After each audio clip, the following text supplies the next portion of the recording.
México es un país maravilloso, con una variedad de riquezas del cual nunca acabaríamos de mencionarlas. Su diversidad territorial y sus contrastantes tradiciones, así como las costumbres, le dan color y calor a los nacidos y adoptados de esta tierra bendita. Cada uno de sus estados forman el hermoso rompecabezas que le dan razón de ser a este inigualable país. Pero del centro emerge un lugar privilegiado que es incomparable a otros lados de la República. Es tan pequeño, pero a la vez tan grande que enamora. Aguascalientes, tierra de hombres ilustres y patriotas, generadores de arte y sentimientos que han hecho de México un orgullo a nivel mundial.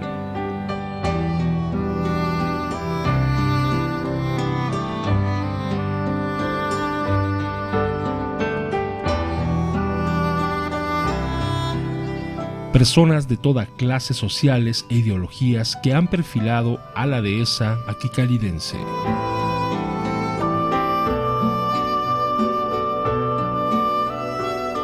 Hace reconocida no por sus recursos naturales ni por su estratégico lugar territorial, ni siquiera por sus inigualables atardeceres. Son sus hombres y sus mujeres que lo distinguen en todos sus tiempos. Maestros, toreros, comerciantes, académicos, artistas, humanistas, médicos, artesanos, quienes le han dado a Aguascalientes la categoría de ser denominado Tierra de Gigantes.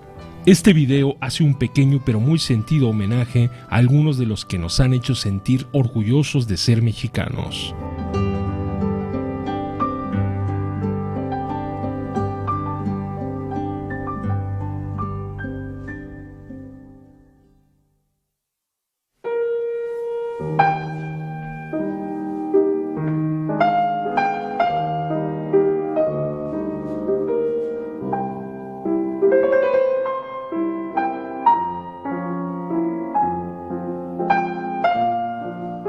José Guadalupe Posada nació en la ciudad de Aguascalientes en una humilde casa del barrio de San Marcos en el año de 1852.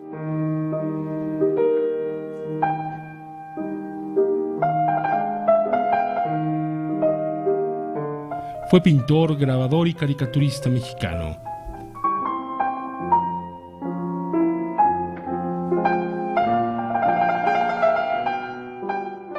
Famoso por sus litografías con escenas de muerte, estampas populares y caricaturas sociales, inspiradas en el folclore.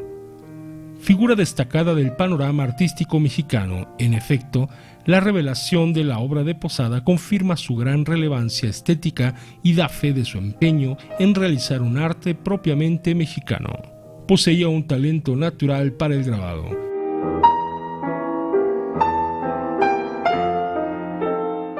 Y no sin haberse visto obligado a superar una empecinada oposición familiar, su padre le permitió ingresar a los 16 años en el taller profesional de Trinidad Pedrosa, prestigiado maestro de quien aprendió los principios, métodos y secretos del arte litográfico.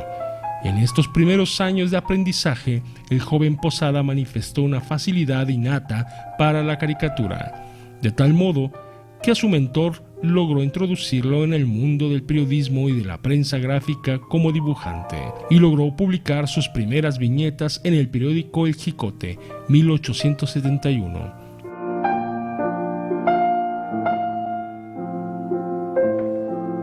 Cuando el artista acababa de cumplir los 19 años. José Guadalupe ganó una plaza de maestro de litografía en la Escuela Preparatoria de León. A esta ciudad del estado de Guanajuato se había trasladado en compañía de su maestro.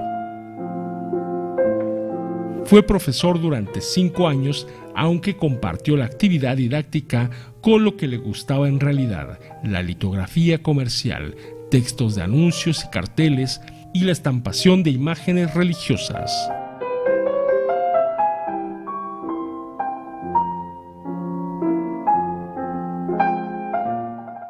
Las graves inundaciones que asolaron León en 1888 le obligaron a trasladarse a Ciudad de México, donde le hicieron rápidamente ofertas para trabajar en distintas empresas editoriales, entre ellas la de Irineo Paz. Allí elaboró cientos de grabados para numerosos periódicos: La Patria Ilustrada, Revista de México, El Ahuizote, Nuevo Siglo, Gil Blas, El Hijo del Ahuizote, etc. Su nombre cobró una fama inesperada y su cotización se disparó, alcanzando cimas que pocos meses antes le habrían parecido inimaginables. Esta repentina bonanza económica le permitió abordar una serie de experimentos gráficos que culminaron con la exitosa utilización de planchas de zinc, plomo o acero en sus grabados. A partir de 1890, sus trabajos gráficos ilustraron las publicaciones de carácter nacionalista y popular del impresor Antonio Venegas Arroyo, historietas, liturgias de festividades, plegarias, canciones, leyendas, cuentos y almanaques, destacando la Gaceta Callejera y las hojas sueltas, que incluían imágenes e información resumida de carácter diverso sobre acontecimientos de sensación. Las ideas de Posada eran de clara índole progresista y al servicio de estas dibujó caricaturas y bocetos satíricos consagrados, en general, a elaborar una crónica de la vida mexicana de la época o a poner de relieve los sufrimientos de su pueblo bajo el yugo de los grandes terratenientes.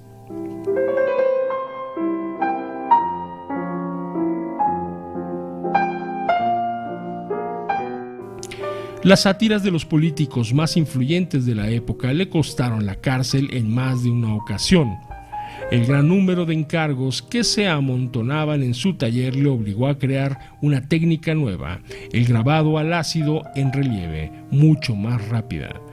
Su obra abarca múltiples temas, entre los que cabría destacar las célebres calaveras o imágenes de ultratumba, los desastres, que comprenden catástrofes de tipo natural, inundaciones, epidemias, sucesos astronómicos, nacimientos de seres monstruosos, accidentes, hechos sobrenaturales, crímenes y suicidios, los ejemplos o lecciones morales que pueden extraerse ante la perversidad y bestialidad humanas, sucesos sociales y políticos donde sobresalen las viñetas referidas a las ejecuciones y los corridos revolucionarios, los milagros religiosos, la serie denominada Don Chepino, que narra las desventuras de un solterón ridículo, una especie de antihéroe, así como las imágenes captadas de la vida cotidiana con inigualable precisión e intención certera.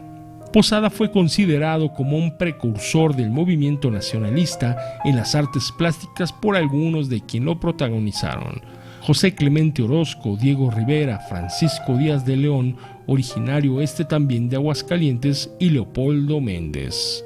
Murió en la Ciudad de México en 1913 en la pobreza y el anonimato, tan así que fue enterrado en una fosa común del cual no se conoce con exactitud dónde están sus restos mortales.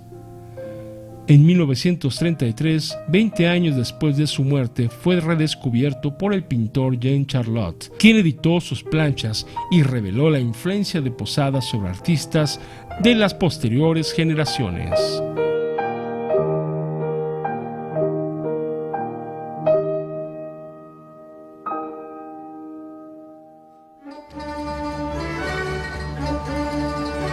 Saturnino Herrán Wichard.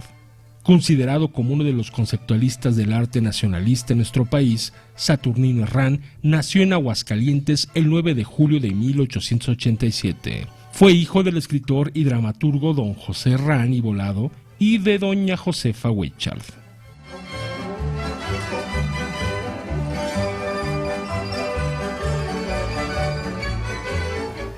Realizó sus primeros estudios en Aguascalientes en el Colegio de San Francisco Javier. Desde muy niño se distinguió por su afición a las bellas artes, mundo al que le fue fácil introducirse porque tuvo la suerte de que don José Herrán era dueño de la única biblioteca que entonces había en la ciudad, misma que era visitada por literatos y artistas.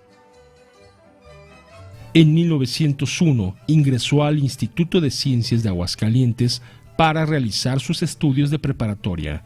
En el instituto se encontró con sus amigos de infancia Ramón López Velarde y Enrique Fernández Ledesma. Asimismo, fue condiscípulo de otros muchos que más tarde se convertirían en grandes personalidades del mundo de las letras, como Pedro de Alba. Fue con estos tres literatos con quienes Saturnino conservó la amistad durante toda su vida. En el Instituto de Ciencias, Herrán continuó desarrollando sus dotes como dibujante, tomando como maestro a José Inés Tobilla, paisajista chiapaneco quien se había radicado en Aguascalientes desde el siglo XIX y que impartía con gran entusiasmo sus clases de dibujo y pintura en varias escuelas de la época. Con Tobilla, Saturnino le tomó particular preferencia a las copias al natural. En 1903, la vida de Herrán tomaría un nuevo curso debido al fallecimiento de su padre don José. Este dejó a su familia en mala situación económica, razón por la cual emigraron a la Ciudad de México a probar fortuna. Decidido a apoyar a su madre, Saturnino consigue un modesto empleo en las oficinas de telégrafos nacionales, al mismo tiempo que se inscribe en los cursos nocturnos de la Escuela de Bellas Artes. En 1904 ingresa formalmente a las clases superiores de dibujo, desnudo y modelo vestido que impartía el maestro Antonio Farbes en la prestigiada Academia de San Carlos. Bajo las enseñanzas de Herrán se concentró en la labor del dibujo artístico y rápidamente su habilidad y talento se hicieron del dominio público y le fueron ganando, además de simpatías, algunos apoyos de la escuela, lo que le permitió entregar más tiempo a sus estudios. La dedicación demostrada por Herrán lo llevó en 1905 a ser nombrado meritorio en la Inspección de Bellas Artes y Artes Industriales. Un año más tarde pasó a ser meritorio de la Inspección de las Enseñanzas Musicales y para 1907 lo encontramos realizando diversos trabajos como dibujante del Museo Nacional. En 1908 comenzaría lo que los especialistas han denominado la etapa de consolidación profesional de Saturnino Herrán, la cual comprende hasta 1911. En 1909, Herrán es nombrado profesor interino de dibujo en la Academia de Bellas Artes. En ese año, el pintor encaminó sus trabajos a ilustrar una versión un tanto diferente del Trabajador, realizando entre otros cuadros Molino de Vidrio, Vendedoras de Ollas y su extraordinario tríptico La Leyenda de los Volcanes. En esta última obra, Herrán plasma toda la ambición de su etapa inicial. Con libertad y audacia pinta el desnudo total de la modelo, haciendo uso de los atributos que habían ido ganando a pulso los modernistas en la hermética sociedad de principios de siglo.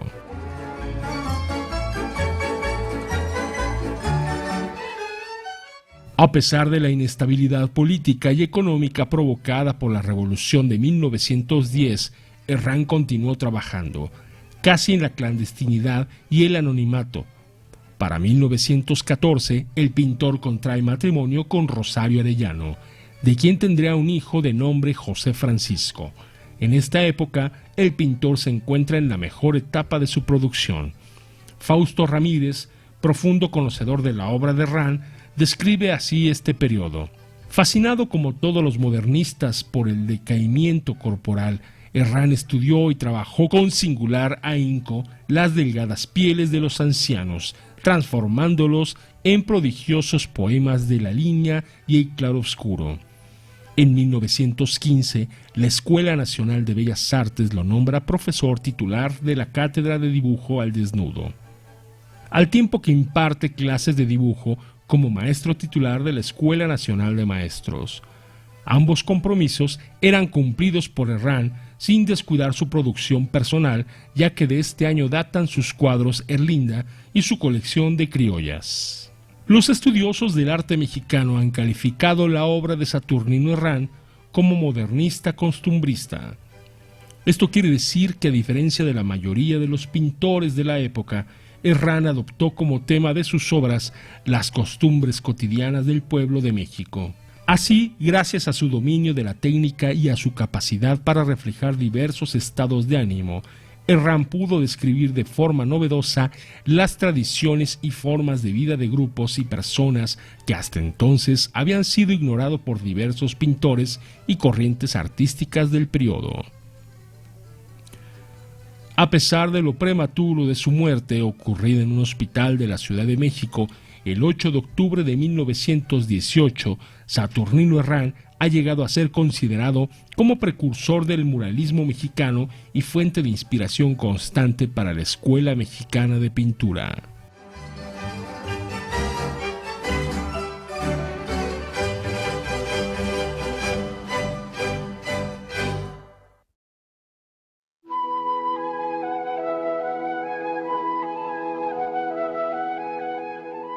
Jesús F. Contreras.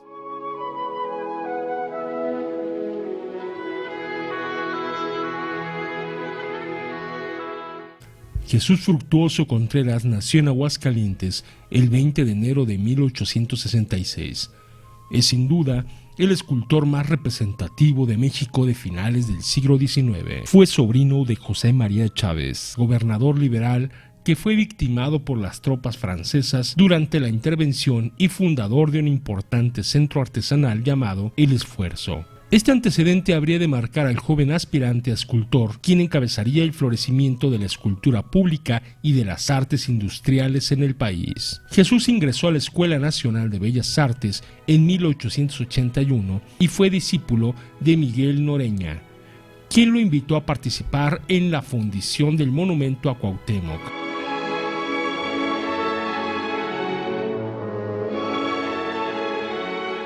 A la edad de 21 años ganó la beca para ir a París, con el fin de especializarse en la fundición artística durante el periodo de 1887 a 1889. Con el apoyo del Estado, Contreras instaló la Fundición Artística Mexicana, donde pudo conjugar en el mismo local 3 centros de producción. Su estudio personal, el centro de estatuaría en bronce más importante del país y el taller de alfarería artística. Con 22 años regresa y ayuda a Noreña a realizar la estatua de Cuauhtémoc, que se encuentra en el Paseo de la Reforma de la Ciudad de México. El monumento quedó inaugurado el 21 de agosto de 1887. Contreras fue un escultor prolífico y el Paseo de la Reforma de la Ciudad de México es una muestra de ello, ya que en su recorrido se localizan 20 esculturas en bronce hechas por él. Una de ellas es la de su tío José María Chávez, aunque están también las de Justo Sierra, Luis G. Urbina, José Juan Tablada, Manuel Flores, Rubén M. Campos y Juan de Dios Pesa. Otras obras suyas fueron los monumentos a Benito Juárez en Chihuahua, Manuel Acuña e Ignacio Zaragoza en Saltillo, el general Ramón Corona en Guadalajara, Jalisco, Nicolás Bravo, Ignacio Zaragoza y a la Independencia en Puebla.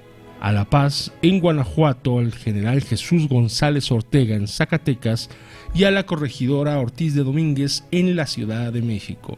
En 1899 recibió el nombramiento de Comisionado General de Bellas Artes de México con motivo de la Exposición Universal de París de 1900.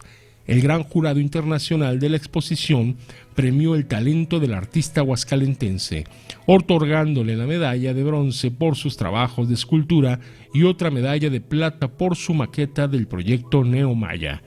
Recibió además el Gran Premio de Escultura por su obra Malgré tout, a pesar de todo, y la Cruz de la Legión de Honor de la República Francesa.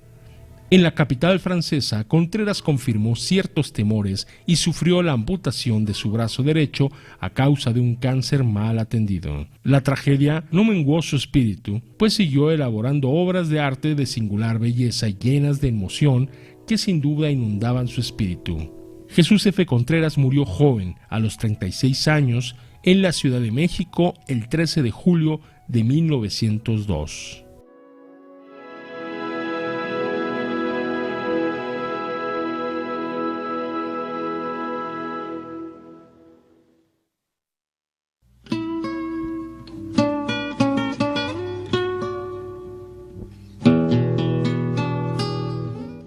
Anita Brenner. Nació en la ciudad de Aguascalientes el 13 de agosto de 1905 en una casa del antiguo balneario de Ojo Caliente. Su padre fue el norteamericano Isidro Brenner, quien al iniciar la revolución de 1910 decide trasladarse con su familia al Paso, Texas.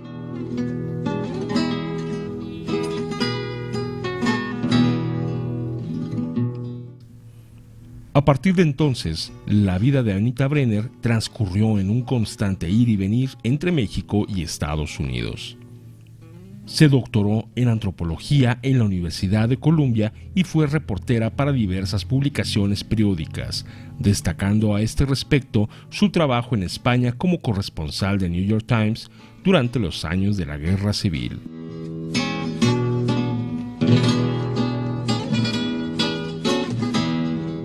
Durante sus estancias en México se dedicó a recorrer el país, visitando sobre todo pueblos y pequeñas comunidades.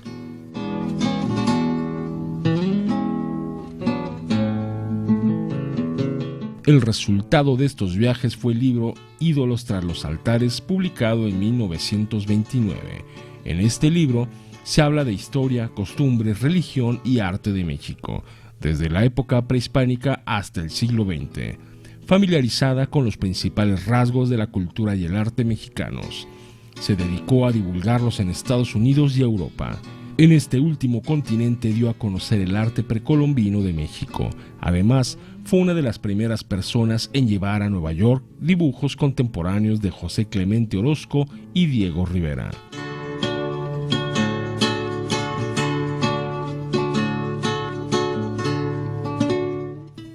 En 1943, junto con George L. Langton, publicó el libro titulado El viento que barrió México, que es la historia de la Revolución Mexicana de 1910 a 1942, con 184 fotografías históricas procedentes de las cámaras de Casasola, Tina Modotti, Keystone, Vargas y de la misma Anita Brenner. Las fotografías fueron seleccionadas por George Langton. A estos trabajos unió su labor como traductora de novelas sobre la Revolución Mexicana, tales como Mala Hierba y Los de Abajo de Mariano Azuela, El Indio de Gregorio López y El Resplandor de Mauricio Magdaleno. En 1955, Brenner estableció una publicación mensual, México This Month. Su familiaridad a ambos lados de la frontera le dio la experiencia para hacer de México conocido a un público de habla inglesa. Cuando el gobierno mexicano le otorgó la Orden del Águila Azteca, el más alto honor que México puede otorgar a un no nacional, ella lo rechazó, alegando que era mexicana, y lo consideró un agravio y un deshonor para los mismos que se lo otorgaron. Y en 1967 aceptó ser citada como una de las pioneras del turismo, distinción otorgada por el expresidente Miguel Alemán Valdés. Al morir su esposo David Glosker, Anita Brenner decidió regresar a su querido Aguascalientes, en donde pasó los últimos días de su vida haciéndose cargo del rancho de su familia conocido como La Barranca, ahora fraccionamiento del mismo nombre. Cultivaban diferentes vegetales, pero sobresalían los espárragos, que eran muy poco conocidos en estas regiones. Murió en un accidente automovilístico el 1 de diciembre de 1974. Destacada reportera, fotógrafa y antropóloga, nacida en estas tierras y de orígenes judío-alemán.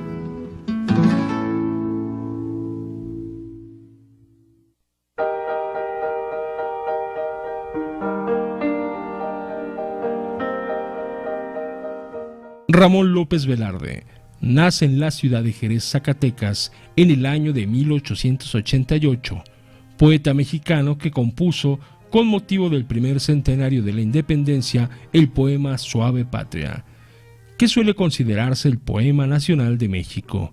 Ramón López Velarde es considerado, a pesar de su corta vida, el más mexicano, el más nacional, por decirlo de algún modo, de los líricos del país.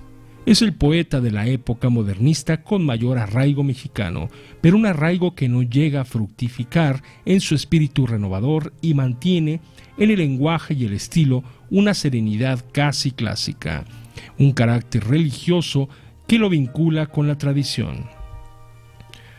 Cursó sus primeros estudios en los seminarios de Zacatecas y Aguascalientes y se matriculó luego en la Universidad de San Luis Potosí para estudiar la carrera de leyes. Murió prematuramente a los 33 años en la Ciudad de México en 1921.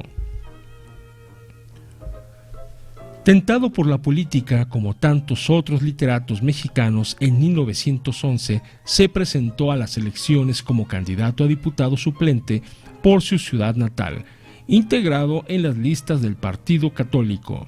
En 1914 viajó a la Ciudad de México, donde se instaló trabajando primero en su profesión de abogado y luego en las secretarías de Gobernación y Relaciones Exteriores.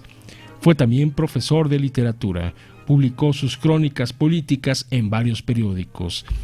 El Regional de Guadalajara de 1909, La Nación 1912, El Eco de San Luis 1913, El Nacional Bisemanal 1915-1916, Revista de Revistas 1915 al 1917, Vida Moderna de 1916 y Pegaso de 1917. En La Sangre Devota, 1916, su primer libro de poesías, pueden describirse ya los temas recurrentes en toda su obra: el amor, el dolor y la preocupación de los destinos patrios. Con su obra reaparece en la lírica mexicana un acento casi olvidado, una voz, la de la provincia, que había callado ya. En 1919 apareció Zozobra, su segunda obra poética, en la que aborda dramática y sinceramente los problemas del erotismo, la religión y la muerte. En 1921, al celebrarse el primer centenario de independencia, escribió La Suave Patria, en cuyos versos épicos y líricos exalta los sentimientos nacionalistas.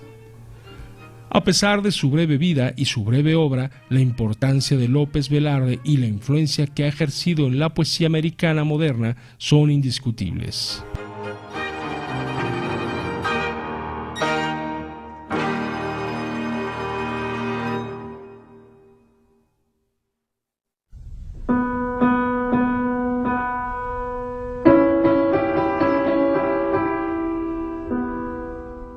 Manuel M. Ponce nació en Fresnillo, Zacatecas, por accidente, el 8 de diciembre de 1882, aunque a los pocos meses de nacido su familia se fue a vivir a la ciudad de Aguascalientes.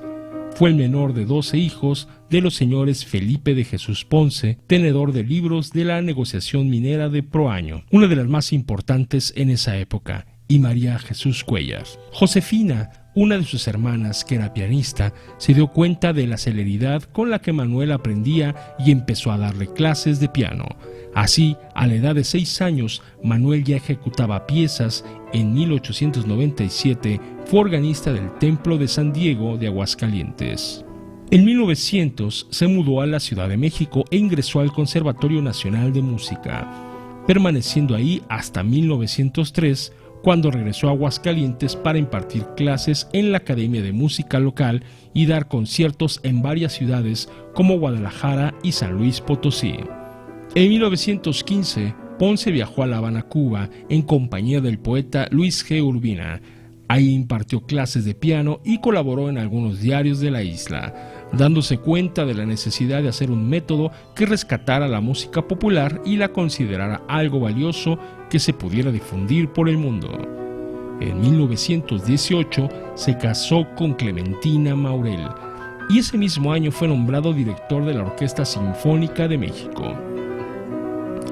Se convirtió en un compositor muy querido. Gustaba crear obras musicales basadas en temas del folclore mexicano, combinándolos con el estilo romántico europeo de su época. En 1925 obtuvo una licencia para poder trabajar en París, dándose cuenta de los avances musicales tan rápidos que se daban en Europa. Decidió quedarse ahí hasta 1933. De regreso a México se hizo cargo de su clase de piano en el conservatorio, al mismo tiempo que fundaba una cátedra en la Escuela de Música de la Universidad, dedicada al estudio del folclore nacional, esfuerzo que extendió al Conservatorio Nacional cuando obtuvo el nombramiento de director.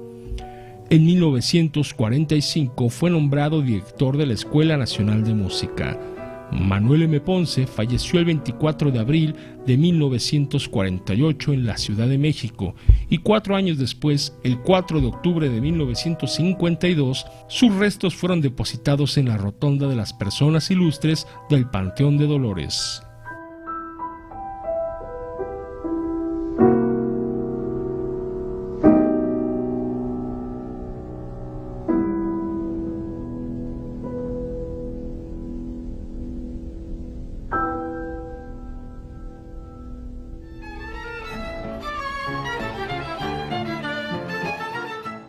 Alfonso Esparza Oteo nació el 2 de agosto de 1894 en la ciudad de Aguascalientes, Aguascalientes.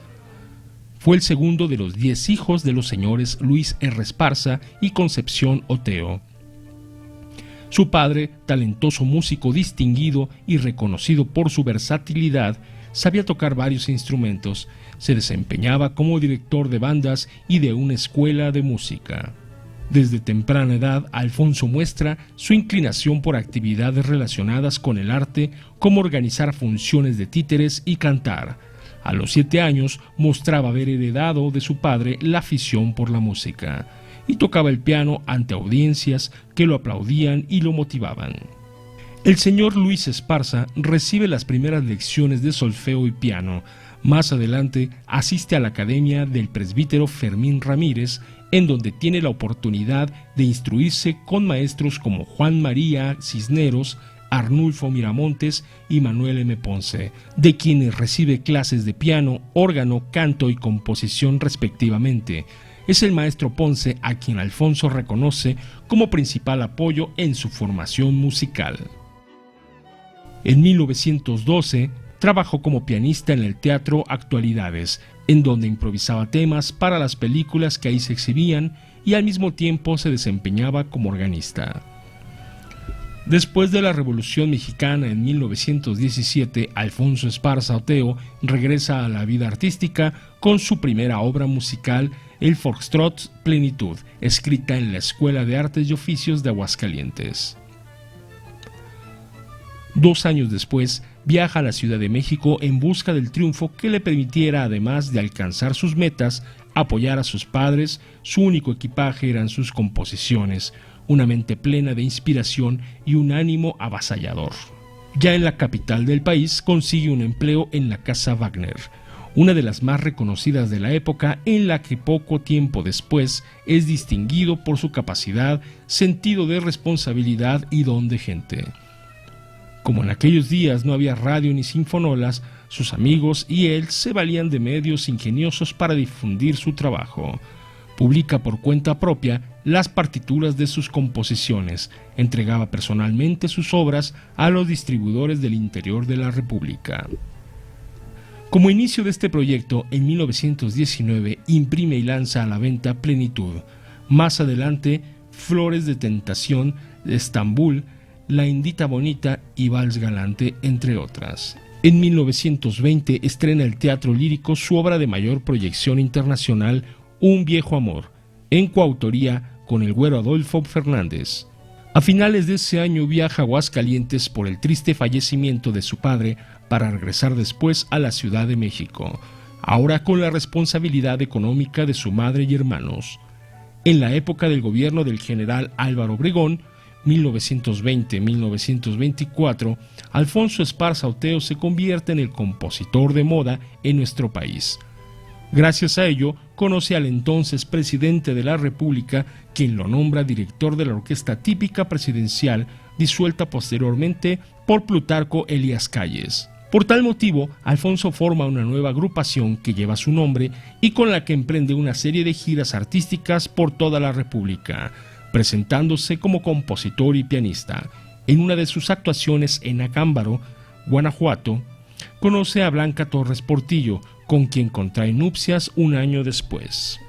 El 17 de julio de 1928, en atención a la invitación de Álvaro Obregón, asiste al restaurante La Bombilla, con la antigua orquesta típica para amenizar una comida en honor al presidente electo. Mientras interpretaban Limoncito, se acerca a la mesa del general el caricaturista José de León Toral Inmediatamente después se escuchan varios disparos y Obregón cae sin vida sobre la mesa. De los cargos que desempeñó el maestro Esparza Oteo, destacan los de director artístico de la Casa Wagner y de la radiodifusora XCB, en su época de oro, director de la Southern Music Co., jefe del Departamento de la Recopilación de Música Folclórica de la Secretaría de Educación Pública y director de notables programas de la XCW. Asimismo, formó parte del cuarteto Los Haces de la Canción, junto con los maestros Ignacio Fernández Esperón, Tata Nacho, Mario Talavera y Miguel Lerdo de Tejada, quien desafortunadamente fallece y por lo que el grupo toma el nuevo nombre de Trío Veneno. Alfonso Esparza funda el Sindicato Mexicano de Autores, Compositores y Editoriales de Música, ubicado en República del Salvador número 31 en el centro histórico de la Ciudad de México. Como primer secretario general del SMACEM, Esparza Oteo trabajó con dedicación por la causa y sin escatimar esfuerzos, dejando a un lado su empleo, contratos personales y hasta sus composiciones. Poco tiempo después fue fundada la Sociedad de Autores y Compositores de México, institución en la que fue el primer presidente del Consejo Directivo. Alfonso Esparza Oteo falleció el martes 31 de enero de 1950 cuando ponía en marcha su automóvil para dirigirse a un homenaje que le rendiría la Casa Madero.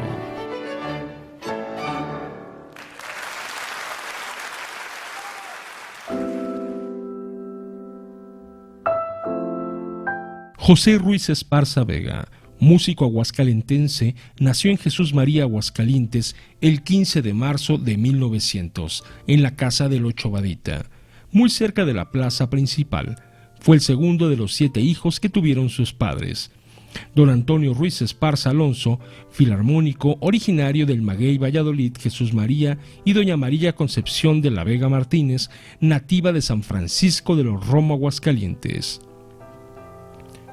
José fue registrado civilmente el 19 de marzo y el 20 del mismo mes lo bautizó el presbítero Leónides Díaz en la parroquia de Jesús Nazareno. Recibió ese nombre por la cercanía de la fiesta del Señor San José. Contaba 40 días de nacido cuando su familia se estableció en la ciudad de Aguascalientes, lo que no impidió que José conservara siempre su orgullo de ser chicahual.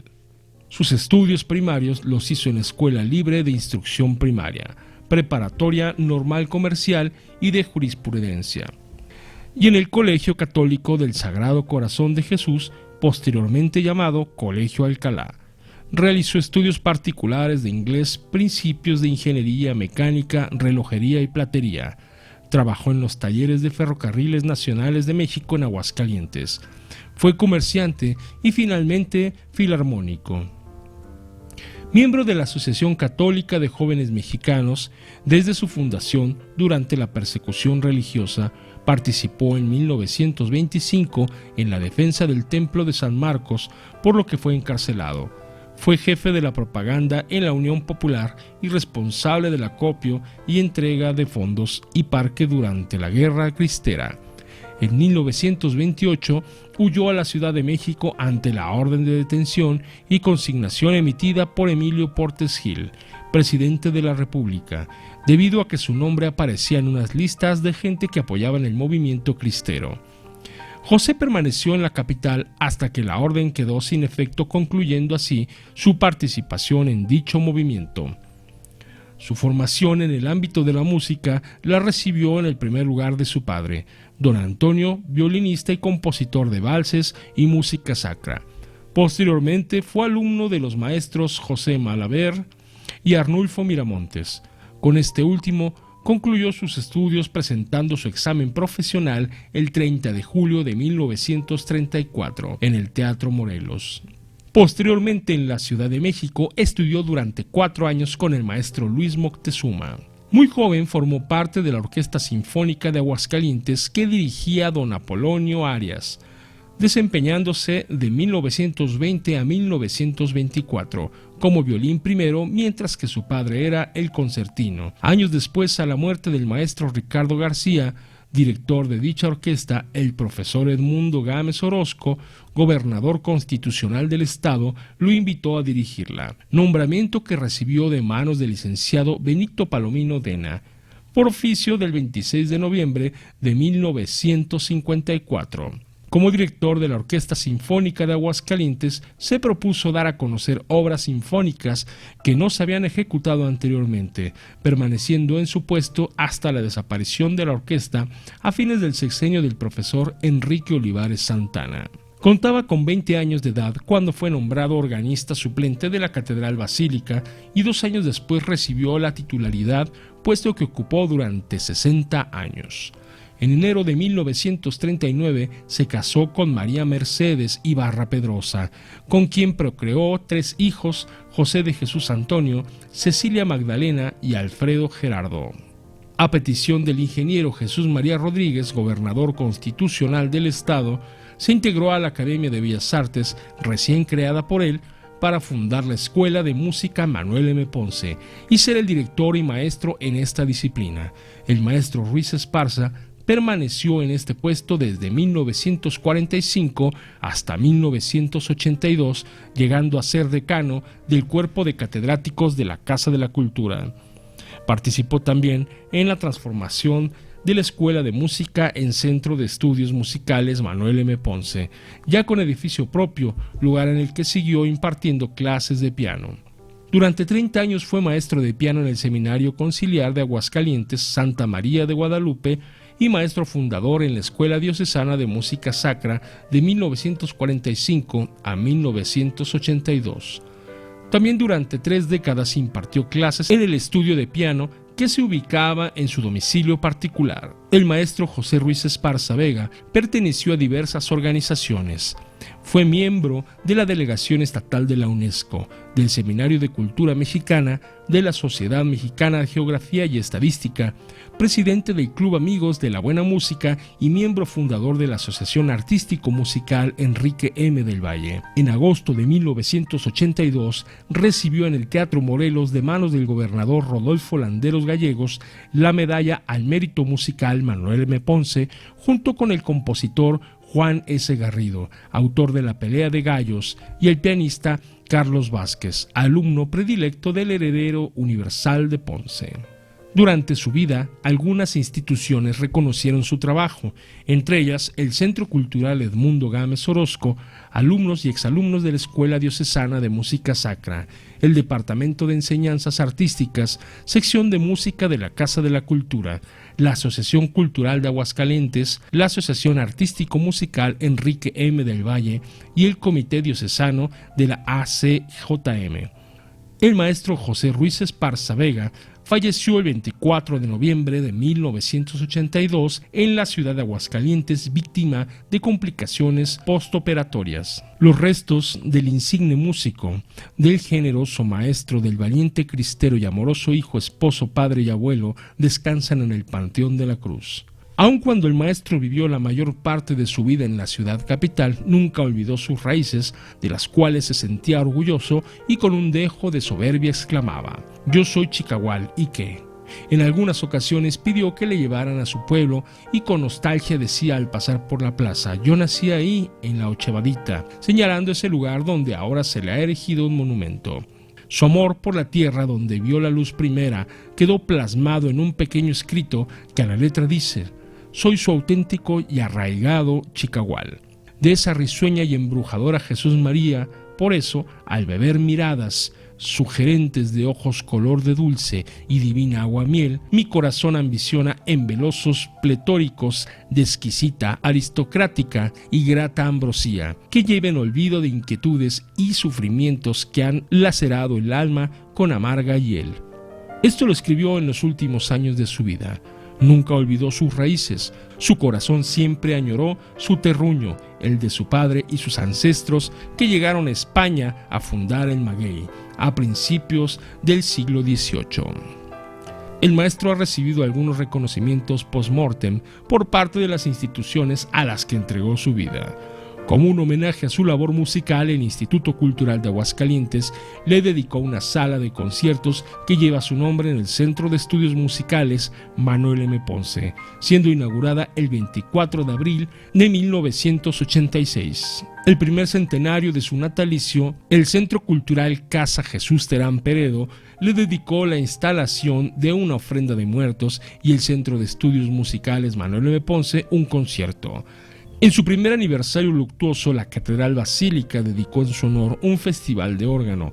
Merceditas, su viuda, recibió del obispo don Rafael Muñoz Núñez un reconocimiento a su labor como maestro en el seminario diocesano. En 2003, el Ayuntamiento de Aguascalientes le asignó su nombre a una calle ubicada en el fraccionamiento Villas de Nuestra Señora de la Asunción, sección Barrio de Guadalupe. En el 25 aniversario de su fallecimiento, las instituciones donde él ejerció su magisterio y el municipio que le vio nacer realizaron un homenaje que incluyó diversos eventos para recordar al maestro.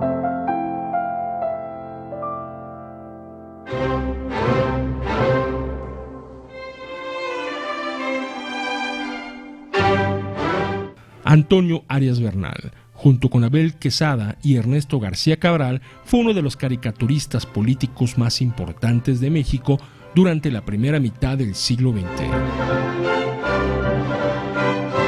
Nació en la ciudad de Aguascalientes el 10 de mayo de 1913, realizó sus primeros estudios trasladándose a la Ciudad de México en 1932.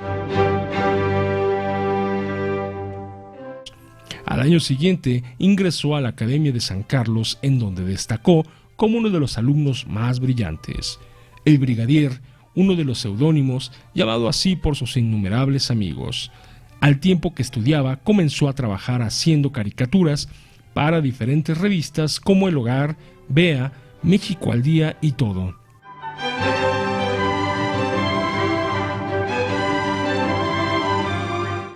Gracias a su trabajo destacó rápidamente en el medio periodístico, lo que le valió ser llamado por Regino Hernández Yergo para colaborar en la revista OE. Sus cartones también se publicaron en el periódico Excelsior, así como en la cadena de diarios de provincia García Balseca. Fue miembro fundador de las revistas Mañana y Siempre. A lo anterior, habría que agregar la creación de varias revistas de humor y crítica como Presente, Don Ferruco, El Cerrote y El Futuro, entre otras. A lo largo de su trayectoria, impulsó un estilo original y nuevo, caracterizado por trazos sencillos, llenos de ingenio e ironía. Entre los reconocimientos que recibió por su trayectoria periodística destacan el Premio María Moores Cabot, otorgado por la Universidad de Columbia, así como el homenaje organizado por el gobernador Luis Ortega Douglas cuando Arias Bernal cumplió 25 años como caricaturista.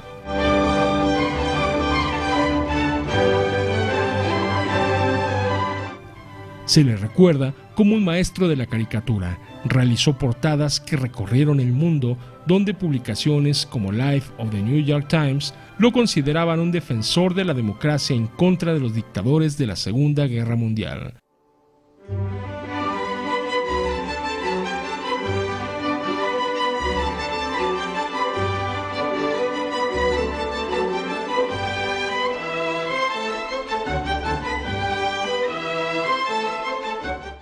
Murió el 30 de diciembre de 1960.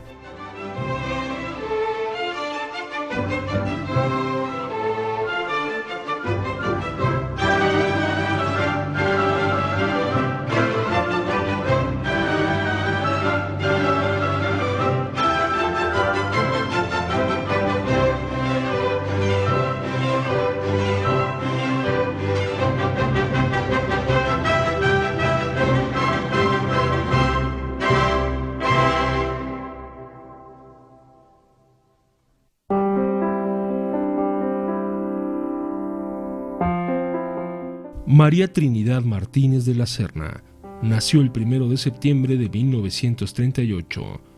Fue la novena hija del matrimonio formado por doña Delfina de la Serna Esqueda y don Antonio B. Martínez Esqueda. ambos de familias arraigadas en Calvillo, Aguascalientes. Tuvieron 11 hijos: José de Jesús Esteban, Marta, Bernardo, Altagracia, Celina, Rosa María, María Trinidad, José Guadalupe y Juan Antonio, y otros 2 que murieron siendo bebés. Don Antonio, además de ser catedrático y fotógrafo, fungía como administrador de correos de Calvillo. En los primeros años de matrimonio, doña Delfina, con cierto recelo de su esposo, había instalado un pequeño taller de costura para apoyar los ingresos de la familia. En el año de 1943, ya establecidos en la ciudad de Aguascalientes, ocurre el deceso de don Antonio. Viuda con 9 hijos, la mamá de doña Trini emprendió la difícil tarea de sostener su hogar con el apoyo de sus hijos mayores. La iniciativa de doña Delfina de poner su negocio de costura fue providencial porque al morir su esposo contaba con un fuerte trabajo que le permitió sostener a la familia, cuyos integrantes tenían entre los 20 años y los 3 meses de edad. Gracias a su visión emprendedora y a su fortaleza espiritual, el taller de costura se expandió traspasando fronteras, ya que doña Delfina viajaba en tren a la Ciudad de México y a Ciudad Juárez para comercializar el producto de su trabajo, en donde obtenía mejores ganancias, siendo considerada una de las pioneras de la industria textil en Aguascalientes. Así doña Delfina, sus hermanas y sus hijas mayores durante todo el día trabajaban en la costura, mantelería, blancos y ropa de bebé, mientras que la pequeña Trini observaba esta actividad extasiada debajo de una mesita, al mismo tiempo que hojeaba las revistas de labores, en medio de un escenario espontáneamente montado entre telas, hilos y aros. Cuando Trini tenía 7 años, su tía Elpidia, que vivía en el rancho del Saucillo, la enseñó a deshilar, labor que requiere grandes dosis de paciencia y destreza. En ese lugar, durante las vacaciones escolares, convivía con sus hermanos y sus tíos en contacto con la naturaleza. A los 11 años, en una ocasión en que el taller de costura estaba completamente solo, le entró la curiosidad por bordar, ya que para ella consistía en un ritual mágico, ver cómo las bordadoras hacían surgir de la tela al contacto con el hilo flores, pájaros y otras figuras de naturaleza. Al querer emularlas, la magia desapareció como hechizo cuando el arranque furioso del motor de la máquina provocó que la aguja quedara clavada en el hueso de su dedo índice izquierdo, dejando de funcionar. Entonces comprendió que para que el encanto perdurara, había que prepararse y disciplinarse. Comenzó bosquejeando sobre la tela florecitas y animalitos para practicar y dominar el arte del bordado. Así transcurrió el tiempo y desde la ventana de su casa, ubicada en el número 2 de la calle Libertad, la jovencita Trini veía pasar a las muchachas que venían del jardín de San Marcos con sus trajes bordados a mano y deshilados. Entonces, una voz interior la llamó a su destino.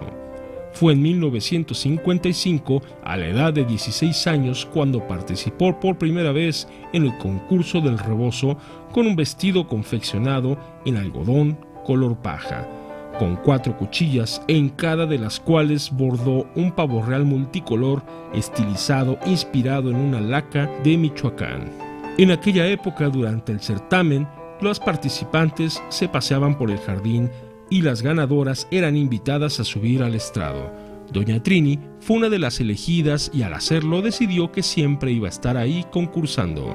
En 1956 portó el atuendo denominado La Feria, hermoso vestido confeccionado en popelina de algodón color negro en el que plasmó estampas representativas de la Feria de San Marcos, como son pelea de gallos, toros, juegos pirotécnicos y el tradicional pórtico del jardín, todas ellas enmarcadas en vistosas guirnaldas de flores.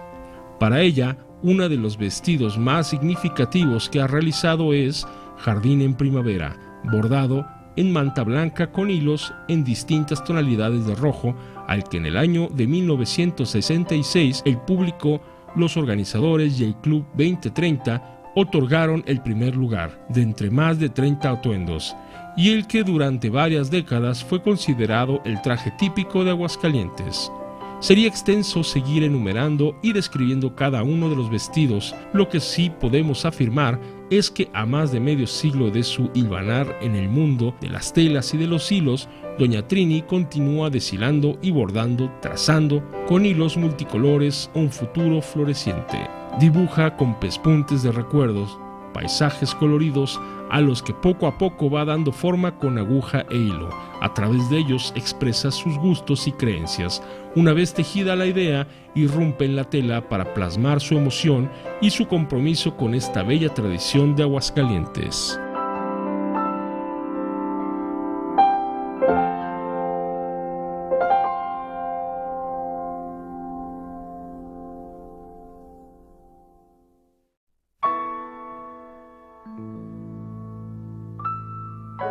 Jaime Humberto Hermosillo Delgado nació el 22 de enero de 1942 en la ciudad de Aguascalientes. Es un cineasta, guionista y editor de cine mexicano que se ha convertido en una referencia obligada para el análisis de la conducta social del mexicano contemporáneo. Nacido en un entorno conservador, Hermosillo ha construido una sólida filmografía. Trabajó con Gabriel García Márquez en María de mi corazón en 1979 y en El verano de la señora Forbes en 1988. Como alumno del Centro Universitario de Estudios Cinematográficos, Hermosillo realizó sus primeros cortometrajes, Omestic, 1965, y SS Glencairn, 1969, en los que ya presentaba sus temas y obsesiones más recurrentes: la familia de clase media, la sexualidad y la ruptura del orden moral. Su mediotraje independiente Los Nuestros de 1969 llamó la atención de la crítica y lo perfiló como una gran promesa del cine mexicano. Su carrera profesional da inicio con la comedia de producción privada La verdadera vocación de Magdalena de 1971. Durante el régimen del presidente Echeverría, Hermosillo ingresó a la industria oficial cinematográfica con el largometraje El Señor de Osanto de 1972, una superproducción de época. 1973 marcó el inicio de la etapa más interesante del cine de Jaime Humberto Hermosillo, con filmes como El cumpleaños del perro, 1974, La pasión según Berenice, 1975, Matiné, 1976, Naufragio, 1977, Las apariencias engañan, de 1978, Amor libre, de 1979, y María de mi corazón, de 1979. Con estas películas, Hermosillo logró convertirse en uno de los más reconocidos y polémicos directores del cine mexicano de los 70. Sus actores preferidos, a quien recurrió mucho, fueron Héctor Bonilla, Marea Rojo, José Alonso, Pedro Armendáriz Jr. Con La tarea, implementa un concepto diferente a lo establecido al colocar una sola cámara en un lugar fijo, realizando la nada fácil grabación de una sola toma. Aquí mencionamos otras de sus obras: María de mi corazón, de 1979, director y guionista; Confidencias, de 1982, director y guionista; Las apariencias engañan, 1983, director y guionista; El corazón de la noche, 1983, director y guionista; Doña Erlinda y su hijo, de 1984, director, guionista y editor; Clandestino, Destino, 1987, director y guionista; El verano de la señora Forbes, director y guionista, mediometraje coproducido con Cuba y España; Un momento de ira, de 1989, director, guionista y editor; Intimidades de un cuarto de baño, de 1989, director y guionista; La tarea, 1990, director, guionista y editor; La tarea prohibida, 1992, director y guionista; Encuentro inesperado, 1993, director y guionista; Danske Piger Viser Als, 1996, director, episodio Why Don't We, producción con Dinamarca y Canadá; De noche vienes, Esmeralda, 1997, director, guionista y editor. La calle de las novias, 2000.